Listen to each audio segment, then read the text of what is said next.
Estudio Apocalipsis, capítulo 6, del 9 al 11. Dice, los primeros 4 sellos, paz falsa, guerra, hambre y muerte, ocurrirán durante los primeros 3 años y medio de la tribulación, el periodo al que Jesús llamó principio de dolores, Mateo 24:8. Así como aumentan en intensidad los dolores de parto de una mujer cuando se acerca el momento de dar a luz, aumentará en dolorosa intensidad los sucesos terribles del juicio de Dios a medida que se acerque la venida de Jesucristo. Toda la fuerza de la ira de Dios se desatará durante la segunda parte de la tribulación. El quinto sello marca el punto medio del periodo de la tribulación, estableciendo un puente entre el comienzo de la ira de Dios, en la cual parte de la tribulación y su furia plena en la segunda parte.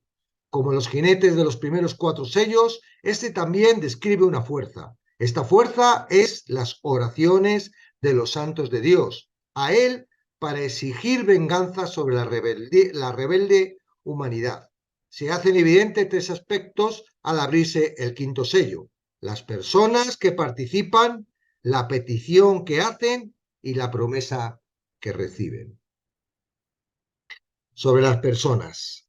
Al abrir el quinto sello se reveló otra secuencia en el desarrollo del juicio divino, en la que Juan vio bajo el altar las almas de las que habían sido muertos. Estos son mártires, asesinados durante el tiempo de todos los juicios. Además del juicio divino a través de la falsa paz, la guerra, el hambre y las enfermedades, dominando el mundo incrédulo, habrá una persecución generalizada a los creyentes, dirigida por Satanás, sus demonios y el postrer anticristo. La persecución será desde sus inicios de alcance mundial. Jesús advirtió: seréis aborrecidos de todas las gentes por causa de mi nombre. Mateo 24:9.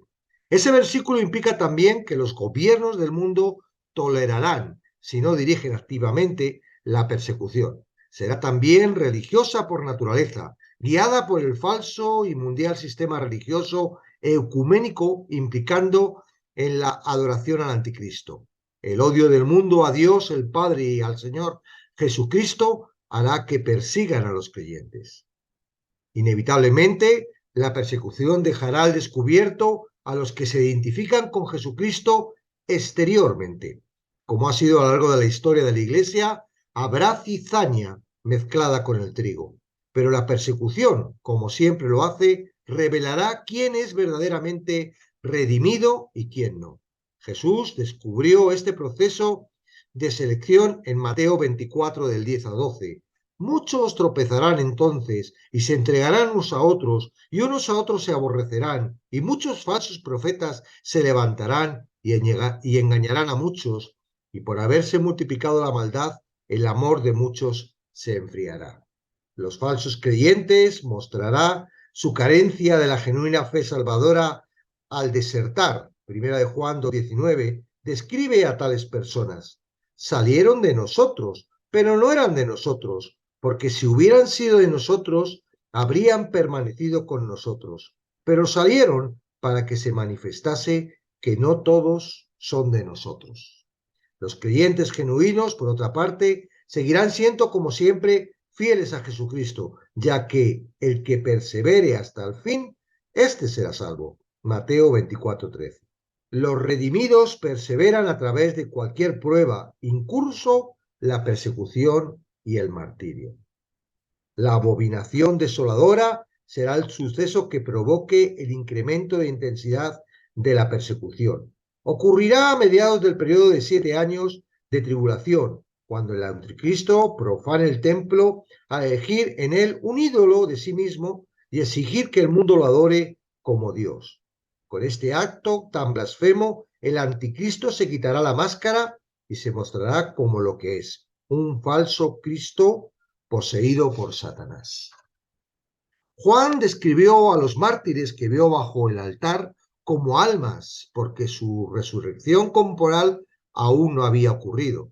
Ellos son las primicias de los que serán salvos durante la tribulación.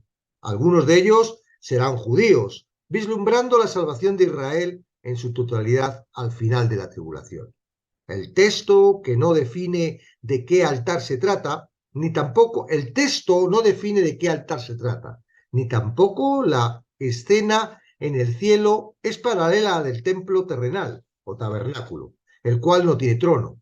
Lo más probable es que el altar que vio Juan sea el emblemático altar del incienso en el Antiguo Testamento por la asociación del incienso con las oraciones.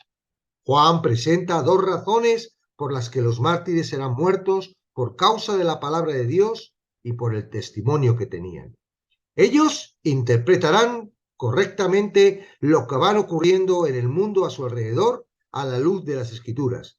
Ellos proclamarán el juicio de Dios de la Biblia y llamarán al arrepentimiento y a creer en el Evangelio. Sin embargo, el anticristo y sus seguidores no tolerarán su valiente predicación y los perseguirán y matarán.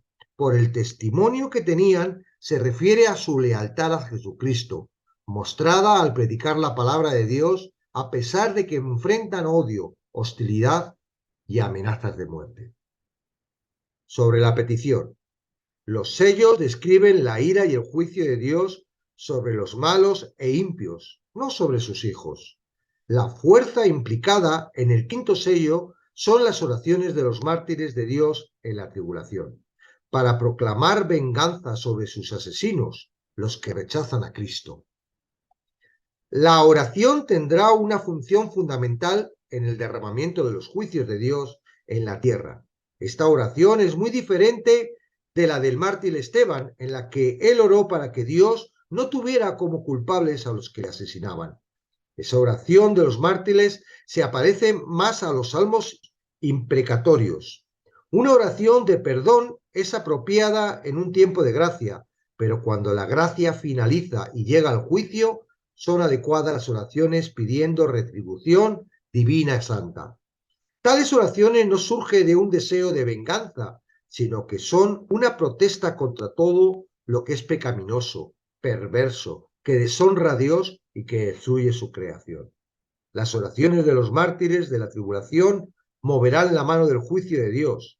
Jesús ilustró este mismo principio en la parábola de la viuda persistente y el juez injusto. ¿Y acaso Dios no hará justicia a sus escogidos que claman a Él día y noche? ¿Se tardará en responderles? Os digo que pronto les hará justicia. Lucas 18, del 7 y 8. Las oraciones de los mártires de la tribulación participan activando los tormentos del sexto y del séptimo sello junto con los juicios de las trompetas y las copas que seguirán. Krazó, en griego, clamaban. Es una palabra que subraya la necesidad urgente y denota emociones fuertes. En armonía con su llamado de venganza y justicia, se dirigen a él como el Señor, santo y verdadero. Señor no traduce curios, la palabra que por lo regular se emplea en el Nuevo Testamento para Señor, sino un término más fuerte, despotes, amo, gobernante. Se refiere al poder, a la majestad y a la autoridad de Dios el Padre. Los mártires basan su pedido de venganza en dos de los atributos de Dios. Como Dios es santo, Él debe juzgar el pecado. Como Él es verdadero, debe ser fiel a su palabra y cumplir sus promesas. Apocalipsis 3:7 aplica esta frase santo y verdadero a Jesucristo, confirmando así su deidad y plena igualdad con su Padre.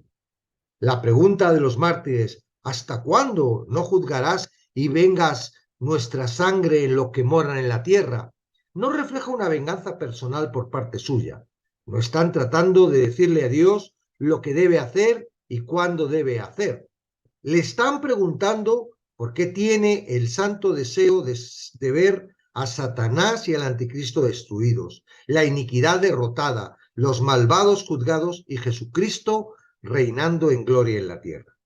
El tiempo de gracia está próximo a finalizar. El pueblo de Dios ya no pedirá más a Dios que perdone a sus enemigos. Se acerca rápidamente el momento en el que Dios juzgará a sus enemigos y el Señor Jesucristo tomará su justo lugar como gobernante de la tierra. Pero como estos mártires son de la primera parte de la tribulación, el principio de dolores, ese tiempo todavía está por distante. La promesa. Dos elementos forman la respuesta de Dios a estos santos mártires: el regalo simbólico y una palabra hablada. Se les dieron por Dios cuando llegaron al cielo vestiduras blancas, estole, un manto largo que corre hasta los pies. Esas largas y brillantes vestiduras blancas eran una recompensa de gracia, simbolizando el regalo de Dios de justicia, santidad, dignidad y honor eternos. Simbolizan toda la gloria que los santos redimidos disfrutarán en el cielo.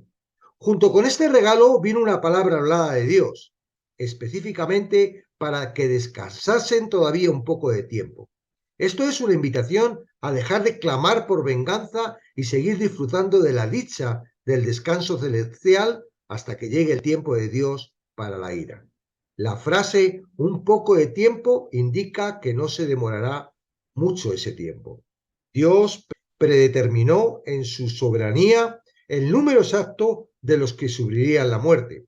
A los demandantes se les dijo que disfrutaran del descanso del cielo hasta que se alcanzase ese número. La palabra a las almas bajo el altar les da la seguridad de que Dios finalmente vengará la sangre de ellos, pero el momento de la culminación de esa venganza aún no ha llegado.